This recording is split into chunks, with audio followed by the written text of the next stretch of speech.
E no vídeo 2 ele vai mostrar o quê? O cumprimento da palavra de Deus sendo derramado sobre toda a carne, começando com quem? Com os judeus, depois com os samaritanos, lembra Atos 1:8?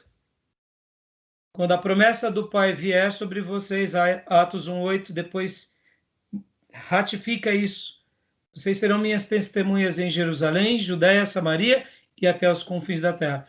Então, para que realmente fosse cumprido o derramar, precisava ser sobre judeus, samaritanos e depois os confins da terra. E aí onde o nosso querido reverendo, no capítulo 2, dá aquela aula linda, mostrando cada um desses episódios. Então, assim, fica aqui, então, essa parte, né? Esclarecendo um pouco. Deixa eu falar um pouco aqui com os irmãos sobre o termo segunda bênção. O termo segunda bênção. Por que muitos pastores utilizam essa expressão segunda bênção? É porque, de fato, para a vida desses irmãos e irmãs, foi realmente uma segunda bênção. Qual é a primeira bênção para nós, irmãos? O que entendemos como primeira bênção? Conversão? Sim. Salvação. Algo se compara à salvação? Não. Nada se compara à salvação. Então, a salvação é a primeira bênção. Mas por que esses pastores, que nem o nosso amado reverendo pastor Ernesto Nini, chama de segunda bênção? Porque, irmãos, ele teve uma experiência poderosa depois do batismo com o Espírito Santo. Perceba, tem pessoas que vão ter uma experiência tão grande que ali vai ser um divisor de águas. Já outras pessoas não terão uma experiência dessa magnitude. Aí talvez você diga, mas por quê, pastor? Porque no dia da conversão, aquela pessoa realmente se converteu para valer, e logo nos primeiros meses e anos, ele tem uma entrega tão poderosa ao Espírito Santo que ele já começa a viver na plenitude do Espírito Santo. E pouco tempo depois ele já começa a ser um instrumento de Deus. E ele só sabe que Deus está trabalhando entre ele, por meio dele, mas ele não sabe explicar direito o que está acontecendo, mas sabe que agora é uma nova vida, é uma nova criatura e é um novo mar, o mar do Espírito Santo de Deus. Eu não sei se você já conheceu alguém assim. O pastor pelo qual eu me converti, ele era usuário de droga, ele era músico, ele tocava nas noites. E um pastor pregava muito para ele, pastor Geazi. E ele tinha um coração muito duro. Um dia, depois de tanto sofrimento, ele resolveu participar de um culto de orações. E ele sentou ali com aquelas pessoas, e ele era usuário de droga, ele estava no fundo do poço. E o pastor pregando, irmãos, e pregando com tanta autoridade, pastor Geazi. Num dado momento, o pastor Geazi fez o apelo e o pastor, que foi o meu pastor que me batizou, pastor Orfeu Forquim Campos, ele conta esse testemunho de forma linda. Ele disse que quando ele levantou a mão para aceitar Jesus, ele começou a chorar e ele foi batizado pelo Espírito Santo. Como ele era usuário de drogas, ele falou, agora que eu estou louco mesmo, o que eu estou falando? E ele começou a falar, eu não sei se você já conheceu, eu conheci apenas duas pessoas que na conversão e no batismo foram tomados por Deus. Isso é raro acontecer. Foi um episódio meio que de Cornélio. Cornélio, quando recebe Pedro, o Espírito Santo foi derramado. A grande maioria das pessoas vão ser batizadas pelo Espírito Santo em algum momento da sua vida na caminhada. Mas Deus é Deus e ele faz como ele quer. O pastor Orfeu, então, ele dizia, irmãos, eu levantei a mão quando eu comecei a dizer, eu quero Jesus, eu comecei a chorar e comecei a falar em língua estranha. E aconteceu uma coisa que todo mundo ficou em rebuliço, numa alegria. Hoje eu sei, porque ao eles me verem se convertendo e eles me verem ser tomado em línguas e saberem quem eu era, todos ficaram admirados. Eu conheci uma jovem também, que ela, no dia do batismo nas águas dela, Quando o pastor Enéas a batizou, foi lá na Igreja Batista do Povo, que ela entrou nas águas. Na hora que ela já saiu falando em línguas. Batizada, ela foi batizada 2 vezes. Coisa linda, irmãos. Não é comum. É comum a gente ficar muito emocionado, mas não é comum. E isso faz lembrar o batismo de Jesus, não foi? Pode ver. Jesus literalmente foi batizado com o Espírito Santo no batismo. O batismo de Jesus não foi igual ao nosso. O batismo de Jesus foi para ser um batismo modelador, como exemplo. Então ele não precisava batizar-se para arrependimento. Ele batizou-se para ser o modelo, dando-nos o exemplo. Mas no momento em que ele foi batizado, o Espírito Santo, em forma de pomba, desceu sobre ele e o Pai falou: a Trindade foi manifesta entre todos. E ali começa o ministério do Deus Filho. Fantástico. Mas são exceções. Podem ver que o apóstolo Paulo ele teve uma conversão que foi uma exceção. E ele fica 3 dias cegos, ele é batizado por Ananias, e aí caem dos olhos dele algo como uma escama. Mas a gente não sabe como foi, por exemplo, quando foi o batismo do Espírito Santo de Paulo. Eu deduzo que foi lá na conversão, que é coisa mais linda do que o Cristo ressurreto. Mas ainda alguma coisa estava nos olhos dele, ele precisava passar pelo batismo. Percebam, não há uma forma. E no segundo vídeo do Nicodemos, ele deixa a menção em que ele trabalha ali, tanto com os samaritanos, depois com Cornélio, depois com os discípulos de João Batista, é uma mostra de como o Espírito Santo foi derramado. E podem ver que até mesmo os apóstolos, quando eles começam a ver tudo isso, eles se calam. Por isso que a gente tem que estar aberto e aprender. É claro, irmãos, tem muito exagero quando entra nessa questão de dons, de revelação, de espiritualidade. Tem muito exagero. Por isso que a gente tem que estar com a Bíblia ali, ó, dialogando, ouvindo, lendo, para a gente não ir para nenhum exagero. Então, no segundo vídeo, o nosso querido reverendo Nicodemos trata sobre isso e com aquela sabedoria que lhe é muito pertinente. Tá bom, meus irmãos? Algum comentário sobre o segundo vídeo? Pastor, na verdade, eu só queria voltar um pouco no que o senhor mencionou, até para ficar claro o meu entendimento. O termo segunda bênção, ele se aplica, na verdade, dentro da ótica do que eu estou entendendo, ao que se comenta como o batismo no Espírito Santo de uma forma mais plena, talvez, na ótica de alguns irmãos de linha pentecostal, seria isso? Então, eu acabei mencionando e não concluí a explanação. Para o nosso irmão, para muitos irmãos que vieram de uma história de uma igreja tradicional, e eles não tinham passado pela experiência com o Espírito Santo, e de repente eles passam pela experiência com o Espírito Santo, o que acontece com eles? Eles têm uma experiência tão grande que para eles chamam aquilo de segunda bênção. Então, eu respeito essa terminologia, eu respeito essa classificação.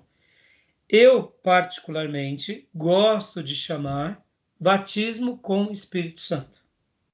O termo segunda bênção, para mim, é bem visto como uma maneira, por exemplo, entendendo a experiência desses irmãos, como foi o caso do nosso querido pastor Ernesto Tonini. Ele já era um pregador, ele já era um homem de Deus, ele já era uma pessoa piedosa, mas dentro dele ele sentia que faltava algo mais. E no dia em que ele, inclusive leiam esse livro do nosso querido reverendo pastor Ernesto Tonini, no dia em que ele está no seu escritório, que ele sente que o Espírito Santo está dizendo para ele, entrega tudo. E ele faz essa oração. E aí ele entrega a família dele. Aí o Espírito Santo pede para ele, entrega a igreja, ele entrega a igreja. Aí o Espírito Santo pede a biblioteca dele. Irmãos, hoje vocês estão vendo aqui minha biblioteca, né? Um pedacinho dela. O seminário que eu fiz aula, lá na Vila Mariana, era o dobro dessa minha biblioteca aqui. Talvez o triplo. Não, olha, o dobro. Eram todos os livros do pastor Enéas Tonini. Ele entregou, ele doou para a obra de Deus. Porque como um estudioso, ele tinha os livros, e os livros para ele eram tão preciosos, quanto o Espírito Santo de Deus disse entrega. Ele relutou, mas ele falou, não, Senhor, eu entrego. Aí o Espírito Santo pediu à igreja, ele falou, tá bom, Senhor, eu entrego. Ele era diretor do Colégio de Perdizes e do seminário. Se eu não me engano, também do seminário ele era diretor ou fazia parte. Ele entregou. Depois que ele fez essa oração, ele sentiu o Espírito Santo vindo sobre ele. E aí a vida dele foi transformada. Por isso que ele chama de segunda bênção. Agora, presta bastante atenção no que eu vou falar. Isso é... A pessoa tem que ser madura. Essa expressão não está no Novo Testamento nem no Velho, segunda bênção, tá? Então a gente não pode dizer que ela é uma expressão correta e doutrinária como teologia. Ah, não, a segunda bênção é uma doutrina, tá lá na Bíblia, entendeu? É que nem falar trindade. Nós cremos na trindade, mas a palavra trindade não está na Bíblia. Então a gente tem que ser claro disso. Para a gente não defender uma coisa sem a fundamentação correta.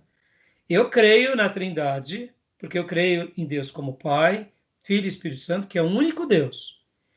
Didaticamente, o nome disso é trindade. Essa expressão trindade está na Bíblia? Não, não está. O que está são revelações de Deus como Pai, Deus como Filho e Deus como Espírito Santo. Ok? A expressão segunda bênção não está na Bíblia.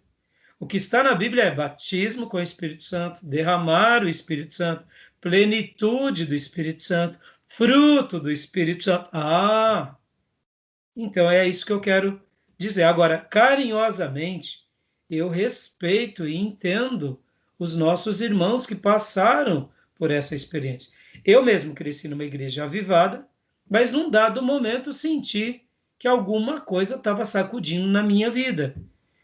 Eu senti que Deus estava aflorando dons. Eu me lembro que uma das primeiras experiências que eu tive como novo convertido foi eu pregando dentro da minha cabeça. Eu falei, estou ficando louco. Eu me imaginava pregando. Eu falava, meu Deus, que isso? E eu começava a pregar, e eu pregava dentro de mim, eu pregava no trem. Eu falava, meu Deus, eu estou pregando já, o que está acontecendo comigo? O que era isso? Era o Senhor já me separando. Tanto é que quando eu fui para o seminário, eu pensei, eu vou ser um pregador de praça. Porque eu vi uma mensagem, eu li um texto bíblico e já começava a pregar. E ele começava a martelar. Eu lembro que uma das primeiras mensagens que o Espírito Santo me deu foi da multiplicação dos pães. E aquilo me incendiava ao ponto de eu começar a falar comigo mesmo e pregar para mim mesmo, que eu começava a chorar muitas vezes no metrô. Tamanha era a graça. Eu falava, meu Deus, estou ficando louco, eu tenho que fazer. E eu falava, mas como que eu vou pregar isso? E aí eu ficava meio perdido. Será que é para eu pregar? Será que não é? E eu fui para o seminário. E aí, hoje a gente entende que era o Espírito Santo já jogando e derramando a centelha dele dentro de mim com relação ao ensino, com relação à pregação do Evangelho. Então, como Deus vai fazendo, não tem uma fórmula, entendeu? Então, Pastor Johnny, eu particularmente vejo que o povo de Deus perdeu no passado era a briga. Ah, eu sou batizado com o Espírito Santo e você não é. Entendeu? Briga. Quando a gente pega, por exemplo, Billy Graham, olha só, irmãos, para mim foi um choque quando eu saí do seminário, que eu descobri que Billy Graham era um batista. Eu falei, Billy Graham batista? Eu só sabia do grande evangelista Billy Graham, que ganhava multidões e que eu amava poder ouvi-lo ou ler alguma coisa dele.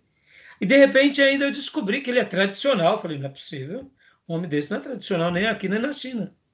Vem cá, você queria ser um tradicional que nem Billy Graham? Ô, meus irmãos, pelo amor de Deus, fala sério. Coisa maravilhosa.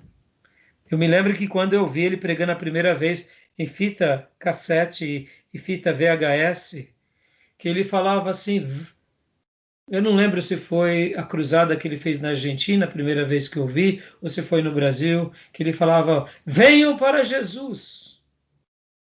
Quem quer aceitar Jesus? Irmãos, as câmeras pegavam assim, O campo de futebol geralmente não tinha pessoas, mas as arquibancadas lotadas. E de repente, irmãos, nos corredores, que nem cachoeiras vivas. E ali o gramado, de repente, ficando repleto de vidas. Aí eu descobri que esse homem era tradicional. Eu falei, não, pelo amor de Deus, não tem alguma coisa errada. Não tem nada de errado, entendeu? Eu te digo, ele era cheio do Espírito Santo, claro. Dizem, olha que fantástico, que o jovem seminarista Billy Graham foi conhecer a história de algum grande avivalista. Ou foi Moody ou foi Wesley. Foram fazer uma viagem no seminário e foram conhecer a casa. Dizem que era Wesley, mas Wesley morou na Inglaterra. Eu não sei se ele teve alguma residência na América também, eu desconheço. Mas dizem que a classe que Billy Graham fazia o seu seminário foram fazer uma visita em uma dessas casas. Se não me falha a memória, foi na casa de John Wesley. E depois, quando eles estavam regressando, o professor notou que faltava um aluno. E todo mundo ficou preocupado. E quando voltaram e foram procurar, mas onde? Está faltando alguém aqui no ônibus e tal. E foram ver, era o pequeno Billy. Billy estava ajoelhado aonde Wesley se ajoelhava, ou era Moody, e ele estava orando, dizendo: Senhor, faz de novo, Senhor. Faz de novo. Faz de novo, como foram nos dias de Wesley, de Moody, desses grandes avivalistas. Então, irmãos, não importa se você vai falar em língua, se você vai trovejar, o importante é você saber que o Espírito Santo de Deus te usa como um instrumento nas mãos dele para salvar vidas, resgatar vidas e se aproximar desse livro sagrado. Se você vai chamar de segunda bênção, se não vai, isso daí eu diria, são as coisinhas secundárias. O mais importante é a pessoa realmente ter uma experiência com Deus e ter esse poder na sua proclamação. Se ele teve um crescimento paulatino e de repente Deus foi abrindo portas, ele foi sendo usado, ótimo. Se ele passou por uma experiência única, como foi realmente a vida de John Wesley, por exemplo, irmãos, depois, quem quiser assista lá o módulo História dos Avivamentos, que eu deixei como matéria livre e de divulgação, nós falamos um pouco sobre a vida de John Wesley. John Wesley, ele teve uma experiência, depois que ele passa quase por um náufrago, ele já era um pastor, um professor de seminário lá de Oxford. Quando o barco dele está quase afundando, eles estão indo fazer uma obra missionária na Nova Inglaterra, ele vê dois homens tranquilos e serenos segurados no mastro, e ele como um reverendo, um pastor, morrendo de medo de morrer. Quando acalma a tempestade, ele chega para aqueles dois homens e pergunta: escuta, eu vi vocês serenos e tranquilos enquanto todos na tripulação estavam desesperados. Aqueles dois homens disseram: o viver é lucro e o morrer é Cristo. Se realmente nós vivermos, será lucro, porque chegaremos na Nova Inglaterra e pregaremos o Evangelho. E se nós morrermos, estaremos com o nosso amado Mestre. Aí Wesley pergunta: quem são vocês? Somos missionários moravianos, que eram ministros leigos, mas cheios da graça e da unção. Com a vida dos moravianos, John Wesley começa então a querer entender um pouco mais. Olha, ele sai da academia e vai agora para a vida prática, vai para o solo, o chão de fábrica. E aí ele começa a ter contato com esses moravianos.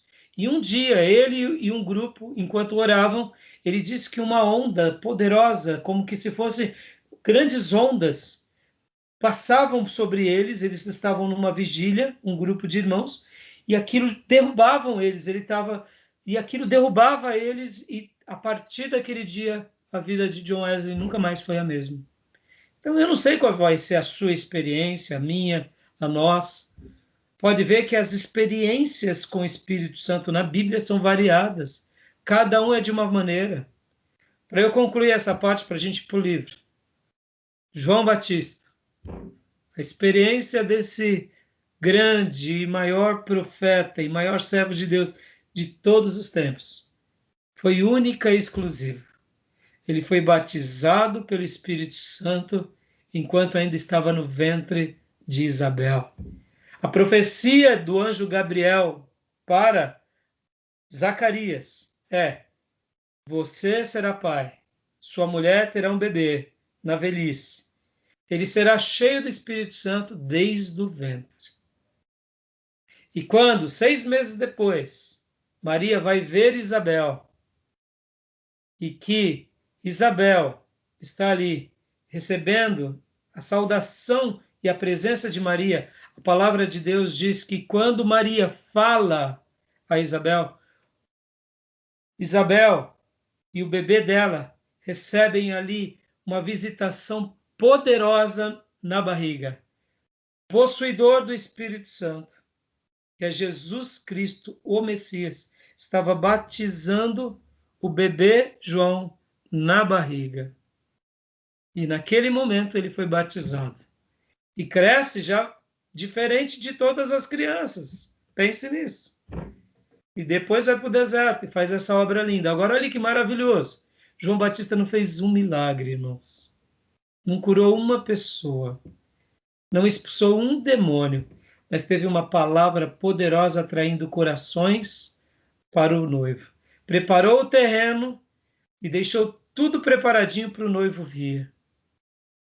Então notem, como é o trabalhar de Deus? Como é o trabalhar do Senhor?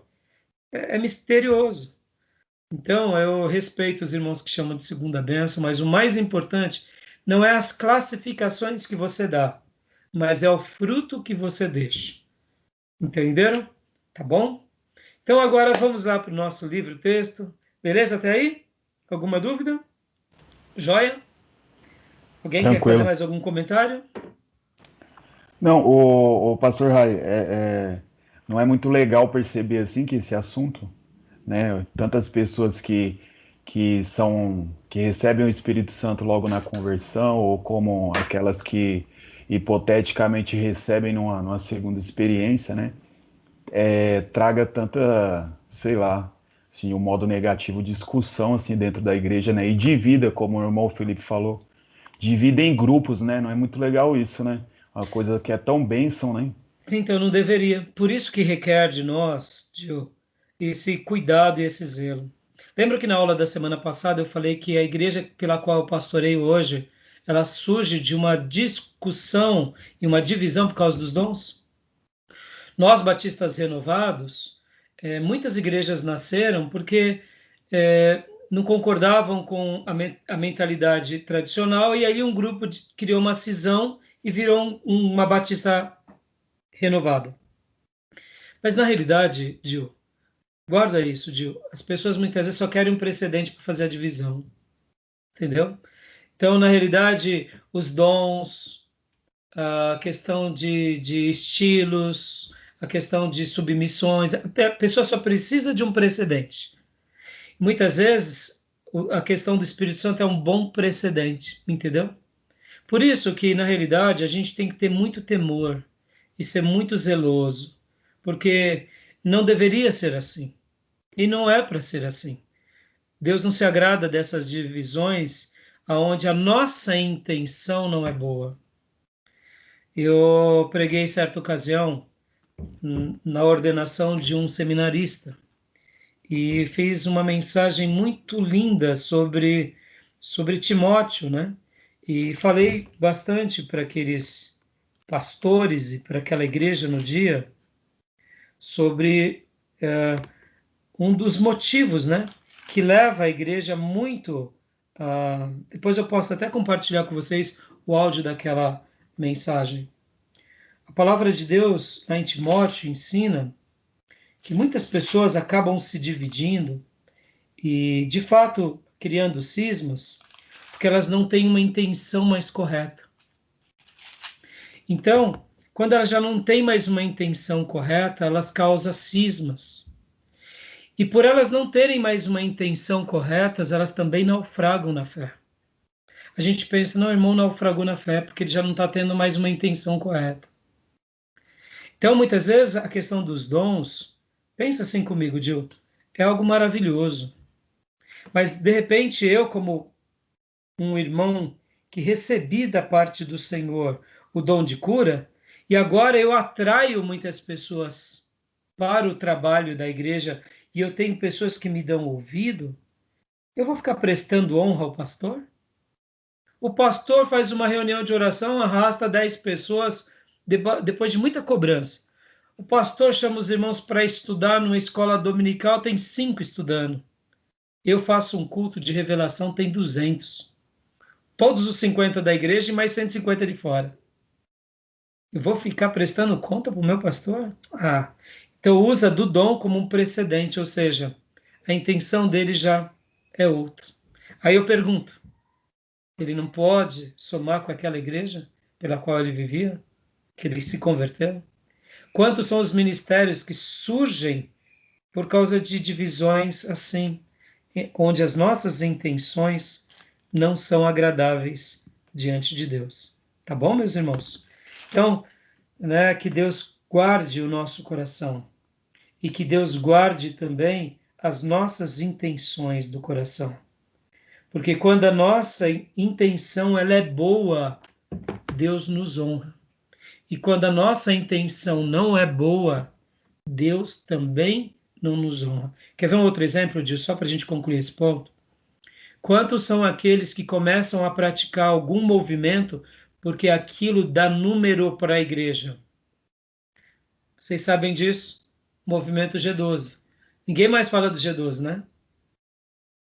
Mas no começo, o G12 era aclamado como a grande obra de Deus para gerar avivamento. Aí eu digo, Deus operou por meio daqueles irmãos? Claro. Por quê? Porque muitas vezes Deus vê a dedicação do seu povo. Guardem isso, irmãos. Deus tem compromisso com essa palavra. Então, se eu prego a palavra de Deus, se eu ensino a palavra de Deus não volta vazia. Mas aí, se eu me inclino para alguma coisa que está à margem da palavra de Deus, mais cedo ou mais tarde eu vou colher frutos disso. Quantos foram as pessoas que se enveredaram para o G12 e hoje não estão nem mais na igreja? Vocês devem conhecer. Quantas igrejas que eles tinham dentro deles o troféu de que nós ganhamos 100, 200, 500, é um avivamento, e hoje voltaram a estaca zero, só racharam. Por quê? Entraram no G12 não porque acreditaram naquilo como doutrina, mas como uma ferramenta de crescimento da igreja. E eu te digo, tá certo isso? Entendeu? Então a gente tem que tomar muito cuidado. Eu venho pregando nesses domingos sobre Canaã. Deixa eu falar só uma frase. Quando Deus liberta o povo do Egito com Moisés, Deus luta contra o Egito. O povo não pega na espada. Deus salva o povo, Deus resgata o povo, Deus julga o Egito, Deus abre o Mar Vermelho, e até na hora que Deus precisa matar alguém, é Deus quem destrói o exército de Faraó. Agora, Deus chega para Josué e fala, Josué, seja forte e corajoso. O Senhor se revela para Josué como um soldado com a espada desembainhada. E agora o Senhor diz para Josué, conquiste a terra. E agora, o povo de Deus tem que conquistar Canaã. Ora, lá no Egito não foi Deus quem fez tudo? Agora em Canaã não é o povo que tem que fazer tudo? Perceba, olha a revelação de Deus. No Egito, Deus trabalhou. Em Canaã, agora Deus quer que juntos eles conquistem a terra prometida. É Deus conquistando. Deus dá as instruções, dando as estratégias, dando os critérios, mas os soldados tendo que pelejar, o sacerdote tendo que ir com a arca na frente. Perceba, olha que interessante. No Egito Deus trabalha, no Egito Deus salva, no Egito Deus livra, mas em Canaã Deus conta conosco para fazermos a obra. Agora, olha, guarda isso. Guarda isso. Em Canaã você não pode usar as armas do Egito. Em Canaã você tem que usar as armas de Deus, as armas sagradas. Batalhar a batalha de Deus. Seguir os conceitos de Deus. Lá no Egito você poderia até usar algumas coisas do Egito, mas em Canaã você não pode usar nada do Egito. Olha como isso é forte. Quando a gente começa a pegar algumas coisas, por exemplo, rede multinível. O G12 é uma rede multinível eclesiástica para crescimento de igreja. Então, a gente está usando ferramenta do Egito. Não estou dizendo, irmãos, que Deus não pode, a gente não pode usar tecnologia, não é isso. Mas a gente tem que fazer com muito critério. O marketing é uma bênção. Mas será que a gente tem que usar o marketing de Canaã ou o marketing do Egito? Está entendendo? Olha que interessante. Pra gente. E no Novo Testamento? No Novo Testamento, a gente está em Canaã. Estamos indo a Canaã celestial. A gente não pode usar as ferramentas do Egito.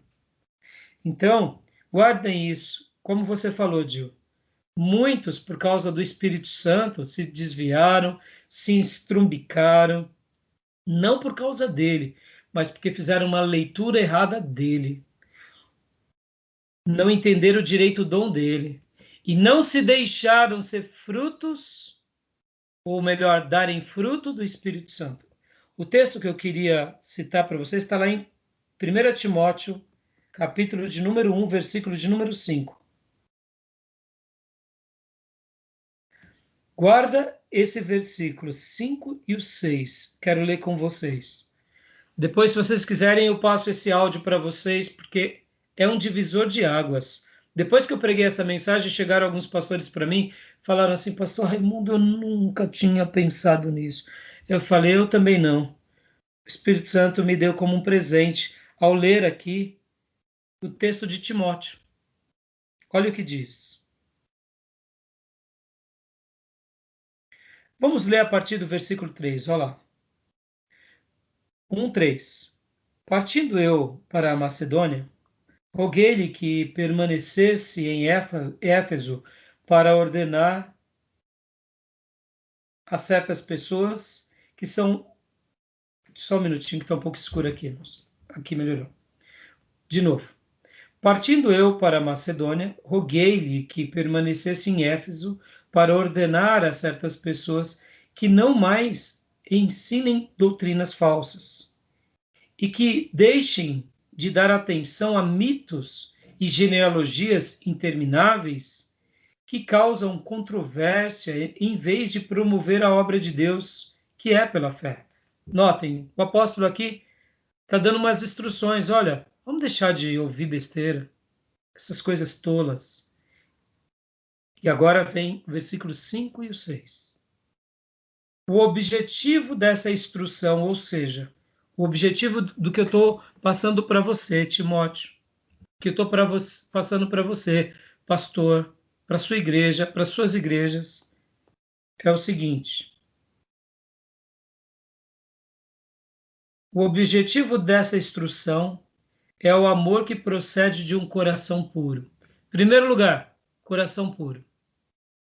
Segunda coisa, de uma boa consciência e de uma fé sincera.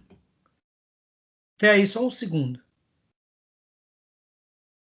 O amor puro. Quantas são as vezes que a gente ama hipocritamente, irmão? Ah, eu te amo, meu irmão, mas não ama de verdade. E se chegasse para o irmão e falasse, irmão, ó, eu estou tendo dificuldade de te amar, viu? Isso seria a libertação do irmão. Mas muitas vezes a gente prefere dizer, eu te amo, meu irmão, o amor do Egito, e não o amor de Canaã. Porque aqui está dizendo o amor que procede de um coração puro. Ó, irmão, eu não quero muito papo com você, porque eu estou chateado com você. Isso não pega bem. O pastor, ele tem que ser um bonachão, ele não pode dizer para o obreiro, fica aí quietinho. O pastor, ele tem que agradar todo mundo, porque hoje o pastor virou um grande comunicador de auditório. Quanto mais, melhor. Será mesmo?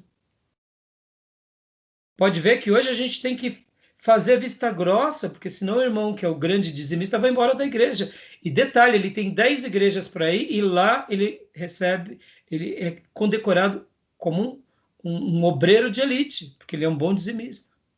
Aqui está dizendo, o objetivo dessa instrução é o amor que procede de um coração puro, vírgula, de uma boa consciência.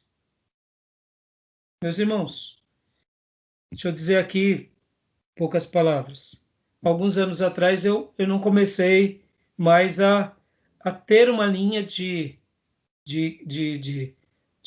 defesa teológica e eclesiológica com alguns pastores. Eu precisei tomar uma decisão.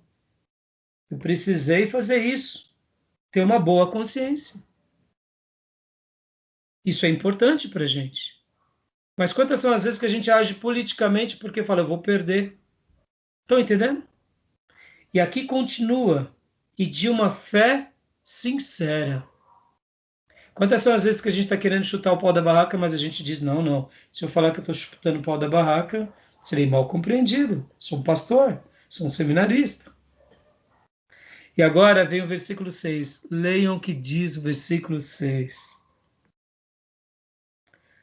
Alguns se desviaram destas coisas, voltando-se para as discussões inúteis. Essa questão aqui foi que levaram esses irmãos a se desviarem. Ou seja, o amor que procede de um coração puro, uma boa consciência e de uma fé sincera. Quando eu conservo essa premissa de ter uma consciência boa, uma fé pura e um amor sincero, eu me livro de ser um desviado. Agora, leiam comigo o 18. Olha lá. O 18, 19 e o 20. Timóteo, meu filho, dou-lhe esta instrução, segundo as profecias já proferidas a seu respeito, para que, seguindo-as, você combata o bom combate. Mantendo a fé e a boa consciência que alguns rejeitaram e, por isso, naufragaram na fé. Guarda isso, irmãos. Estou fazendo todo esse comentário por causa das suas palavras, Gil, há pouco. Muitas vezes a gente diz, não, eu tendo fé, só fé tá bom. Não tá bom não, o texto está dizendo aqui, o Espírito Santo está dizendo aqui, que eu preciso ter fé e eu preciso ter uma consciência boa. Porque se eu perder essa consciência boa, eu vou naufragar. Está entendendo porque muitos naufragam? Porque já perderam a consciência boa. São obreiros que perderam a consciência boa. São dissimuladores, são hipócritas, são cínicos.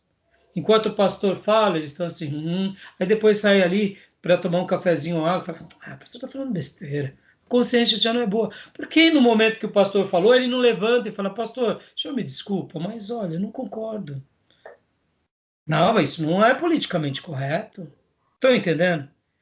Quem não guarda uma consciência boa para Deus, naufragará, mesmo que sobre fé.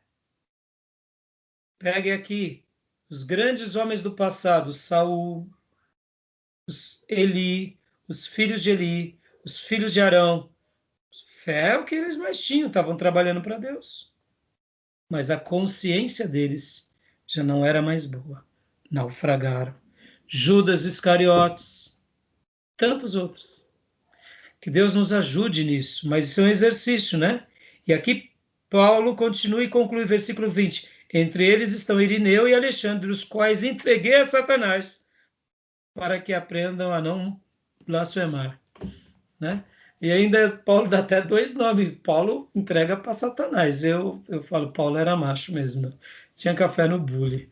Ele não só entregava nas mãos de Deus, mas entregava para o diabo. Que o diabo te carregue, né? Então, assim, guardem isso, irmãos. Fé é importante. Um amor sincero é importante. E uma consciência pura é importante. Irmão, não concorda mais com certo segmento, certo movimento, certa linha? Qual o problema de você falar? Mas vão me ver como herético. Mas vão me ver como inimigo. Não, irmão. Não perca a tua essência cristã. Não perca, tá bom? Vamos lá, gente, vamos lá para o livro. Belezinha até aí? Falei bastante hoje, gastamos muito tempo, fugimos um pouco. Faz parte. Mas eu acho que é esclarecedor também para que a gente possa ter uma aula bem assertiva. Tá bom? Irmãos, então vamos lá. Tá todo mundo com o livro aí do Gruden? Página 530? Então vamos lá. Pastor Gil, agora a gente vai com calma, a gente não vai com pressa. Eu vou estar compartilhando aqui com vocês, irmãos, a página. Vocês estão vendo? Eu vou estar compartilhando aqui com vocês o resumo.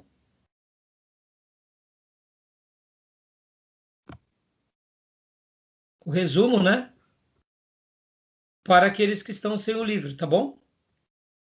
Então, quem está sem o livro, a gente vai pondo o resumo. Quem está com o livro, a gente vai mergulhar no livro agora, tá bom? Na página de número 530, capítulo 30, tá joia? Então, vocês estão vendo aí minha tela, não? Não, né? Então, vocês vão ver agora. Ainda não.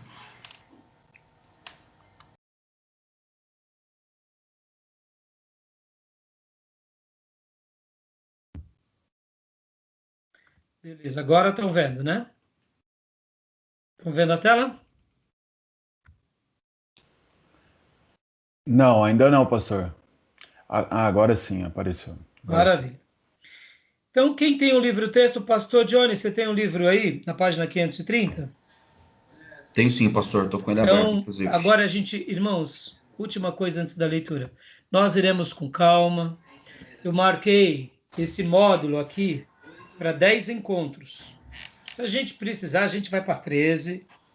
Porque o mais importante é a gente, de fato, estar mergulhando aqui no texto sagrado, esclarecendo dúvidas e aprendendo tudo de Deus, tá bom? Por isso que é importante a gente não ter pressa, e eu não quero ter pressa, tá bom? Eu sei que a gente tem o currículo para dar, a gente tem o assunto para tratar, mas eu quero, sobretudo, ver os irmãos se aprofundarem nessa doutrina tão maravilhosa do maior líder do Novo Testamento, que é o Espírito Santo. É aquele que está aí com vocês, comigo, que está com todos os filhos de Deus nesse momento, tá bom? Então, a obra do Espírito Santo, página 530 do livro texto. Quais são as atividades distintas do Espírito Santo na história da Bíblia? Explicação e base bíblica. Pode ler para nós, pastor Johnny. Os demais irmãos estarão pegando o resumo aí na nossa tela. Vamos lá. Nos capítulos anteriores, discutimos de forma razoavelmente minuciosa a pessoa e a obra de Deus Pai, e mais recentemente a pessoa e obra de Deus Filho, Jesus Cristo. Examinamos também as provas bíblicas da divindade e da personalidade distinta do Espírito Santo, associada à doutrina da Trindade. Penso ser oportuno, agora neste capítulo, focalizar a obra distintiva do Espírito Santo. Entre as diferentes atividades dos membros da Trindade, quais são apresentadas especialmente como obra de Deus Espírito Santo? Uma pergunta. Devemos primeiramente nos conscientizar de que outros capítulos neste livro lidam mais ou menos diretamente com alguns aspectos da obra do Espírito Santo. Até aí, pastor Johnny, até aí, um minutinho só. Ok. Queridos, aqui, claro, quem começou a aula agora, naturalmente, não pegou tudo isso. Deixa eu dizer aqui para vocês.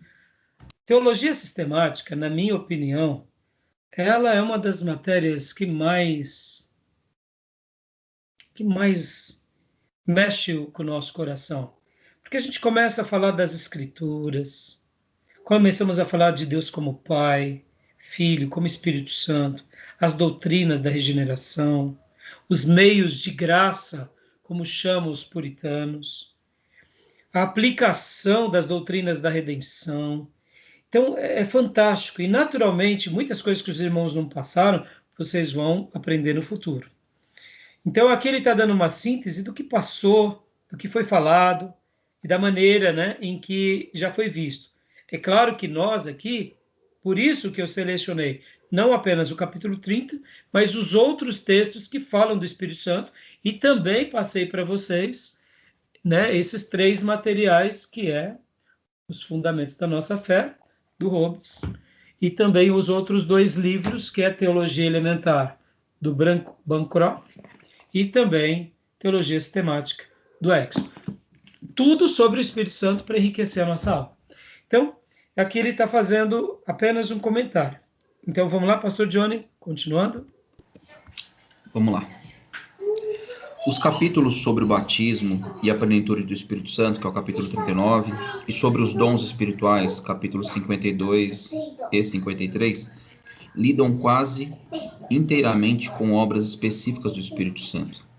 Além disso, os capítulos sobre a autoridade das Escrituras, que é o capítulo 4, oração, 18, capítulo 18, chamado do Evangelho, capítulo 33, regeneração, 34, a santificação, 38, a perseverança, o capítulo 40, glorificação, capítulo 42, disciplina da igreja, que é o 46, meios da graça dentro da igreja, capítulo 48, e adoração, que é o capítulo 55, tratam todos dos vários aspectos da obra do Espírito Santo no mundo, e em especial na vida dos crentes.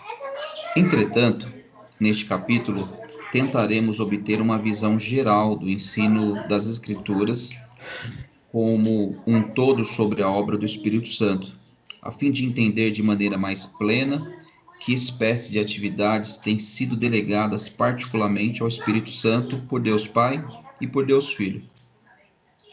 Até aí, pastor Johnny. Ok. Ótimo.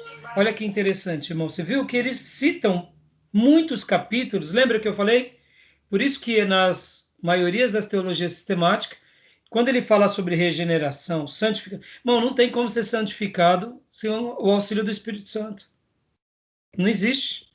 Não tem como a gente, por exemplo, ser regenerado por nós mesmos. Necessitamos do Espírito Santo.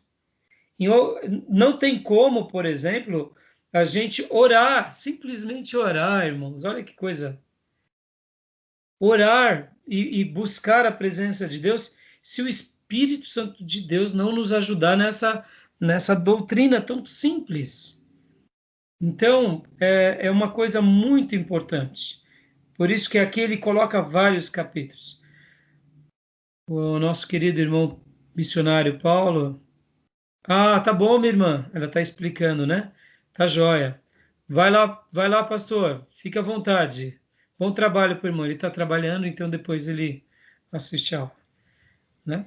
Joia. Obrigado, irmã Alessandra. Nos avisou aqui. Voltando aqui, irmãos.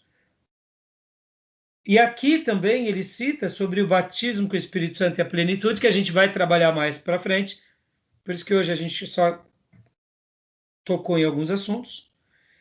E a questão também dos dons, né? Que é uma coisa importante. Percebam, quando a gente tem uma visão pequena, a gente acha que a obra do Espírito Santo está ligada somente aos dons. A gente esquece da pessoa dele. Por isso que é importante a gente realmente conhecer, de fato, as Escrituras, e ler, e reler, e mergulhar, e se permitir aprender com outras pessoas, e se permitir aprender com a nossa experiência com Deus, porque o assunto é muito grande, é o eterno, né? Então, pode continuar a leitura, pastor? Vamos lá? Só um minutinho, por gentileza, pastor. Pois não. Desculpa. Pois não. Podemos definir a obra do Espírito Santo como segue. A obra do Espírito Santo consiste em manifestar a presença ativa de Deus no mundo e, em especial, na igreja. Essa definição indica que o Espírito Santo é um membro da Trindade que as Escrituras com mais frequência representam como aquele que está presente para fazer a obra de Deus no mundo. Embora isso seja real até certo ponto através de toda a Bíblia, é particularmente verdadeiro na era da Nova Aliança. No Antigo Testamento, a presença de Deus muitas vezes foi manifestada na glória de Deus e nas teofanias. Nos evangelhos, o próprio Jesus manifestou a presença de Deus entre os homens. Mas depois que Jesus subiu ao céu, e de contínuo através de toda a era da igreja, o Espírito Santo é agora a principal manifestação da presença da Trindade entre nós. Ele é o que está presente de modo mais proeminente entre nós agora. Desde o princípio da criação, temos indício de que a obra do Espírito Santo consiste em completar e sustentar o que Deus Pai planejou e o que Deus Filho começou. Pois em Gênesis 1:2, o Espírito de Deus pairava sobre as águas. E no Pentecostes, com o início da nova criação em Cristo, é o Espírito Santo quem vem conceder poder à igreja. Em Atos 1:8, 2:4 e do 17 ao 18. Como o Espírito Santo é a pessoa da Trindade por meio de quem Deus manifesta de modo particular sua presença na era da nova aliança, Paulo emprega uma expressão adequada ao referir-se a ele como primeiros frutos, segundo Romanos 8:23, e garantia ou penhor, segundo Coríntios 1:22 e 5:5. Da plena manifestação da presença de Deus, que conheceremos no novo céu e na nova terra, segundo o Apocalipse 21, do 3 ao 4. Mesmo no Antigo Testamento, foi previsto que a presença do Espírito Santo traria bênçãos abundantes da parte de Deus. Isaías predisse um tempo em que o Espírito traria grande renovação. O texto diz: o palácio será abandonado, a cidade populosa ficará deserta, até que se derrame sobre nós o Espírito lá do alto. Então o deserto se tornará em pomar, e o pomar será tido por bosque. O juízo habitará no deserto, e a justiça morará no pomar. O efeito da justiça será paz, e o fruto da justiça, repouso e segurança para sempre. O meu povo habitará em moradas de paz, em moradas bem seguras, e em lugares quietos e tranquilos. Isaías 32, do verso 14 ao 18. Até aí, pastor. Okay. Alguma dúvida, irmãos, dessa leitura? Uma coisa que eu queria ensinar a vocês, irmãos, é o seguinte: toda vez que vocês vão lendo o livro, o texto de vocês, sejam quaisquer um deles, se tiver alguma dúvida, coloca ali, faz anotação, porque aí a gente vai buscar dar uma explicação. Claro, sabendo, a gente responde, não sabendo, eu vou atrás para tentar esclarecer a sua dúvida. Alguma dúvida até aí, desse texto que a gente leu? Não. Querem fazer algum comentário? Ô pastor, eu sempre me ative àquele texto que fala que a obra do Espírito Santo aqui é convencer, né, o pecador do pecado, do juízo, da justiça. E é muito interessante ver essa fala do Gruden, né, que a obra do Espírito Santo é manifestar a presença ativa de Deus entre nós, e principalmente para a igreja. E eu vi o senhor até colocando algo na aula passada sobre isso, isso me chamou a atenção, né, isso me chamou a atenção nessa obra tremenda do Espírito Santo, né, que eu pensava que era simplesmente isso. Ficava bitolado simplesmente nessa obra que está escrito. Eu até esqueci o texto, eu tinha marcado aqui, mas eu esqueci o texto que fala sobre isso. Mas João, isso é tremendo. Foi muito esclarecedor para mim isso. Que bom, filho, que bom. Deus seja louvado. Isso aí. Alguém quer comentar mais alguma coisa? Não. Alguma dúvida? Tranquilo? Então, irmãos, assim, não tenham vergonha de fazer perguntas, colocações, porque muitas vezes a gente tem dúvidas e a gente fala, a tua dúvida, ela é esclarecedora. Deixa eu até contar uma breve testemunha aqui. No seminário, o meu apelido era Não Entendi. Tinha os meus amigos, lá vai o Raimundo também. O professor falava, alguém não entendeu? De novo. Aí, do meu lado, geralmente sentava um japonês, que era um empresário muito bem-sucedido, Walter Giro, e ele dizia assim, Raimundinho, não liga não, é tudo orgulhoso, não está ninguém entendendo, mas só você tem coragem. A tua pergunta ajuda a gente e muito. Eu falei, eu sei, são um bando de bobo. Mas assim, eu digo isso sem medo, irmãos, a gente está aqui para aprender. E eu, Ó, eu aprendo também com vocês, entendeu? Então, não tenham medo, tá bom? Belezinha? Vamos lá, Pastor Johnny. Continuando. De modo semelhante, Deus profetizou por meio de Isaías a Jacó, porque derramarei água sobre o sedento e torrentes sobre a terra seca. Derramarei meu espírito sobre toda a posteridade e a minha bênção sobre os teus descendentes. Isaías 44:3. Em contraste, o afastamento do Espírito Santo retirou a bênção de Deus do povo, mas eles foram rebeldes e entristeceram seu Espírito Santo, pelo que se lhes tornou em inimigo e ele mesmo pelejou contra eles. Isaías 63:10. No entanto, várias profecias no Antigo Testamento predisseram um tempo em que o Espírito Santo viria de modo mais pleno, um tempo em que Deus faria uma nova aliança com o seu povo, como é dito em Ezequiel 36, do 26 ao 37, também no capítulo 37, 14, 39, verso 29, e em Joel 2, do 28 ao 29. De que maneiras específicas o Espírito Santo traz a bênção de Deus? Podemos distinguir 4 aspectos da obra do Espírito Santo para fornecer evidências da presença de Deus e abençoar. A primeira é o Espírito Santo dá poder. Segundo, o Espírito Santo purifica. Terceiro, o Espírito Santo revela. E quarta, o Espírito Santo unifica. Vamos examinar abaixo cada uma dessas 4 atividades. Finalmente, devemos reconhecer que essas atividades do Espírito Santo não devem ser pressupostas e não acontecem automaticamente no meio do povo de Deus. Antes, o Espírito Santo reflete o prazer ou desprazer de Deus com a fé e a obediência, ou com a incredulidade e a desobediência do povo de Deus. Por causa disso, precisamos examinar um 5º aspecto da atividade do Espírito Santo.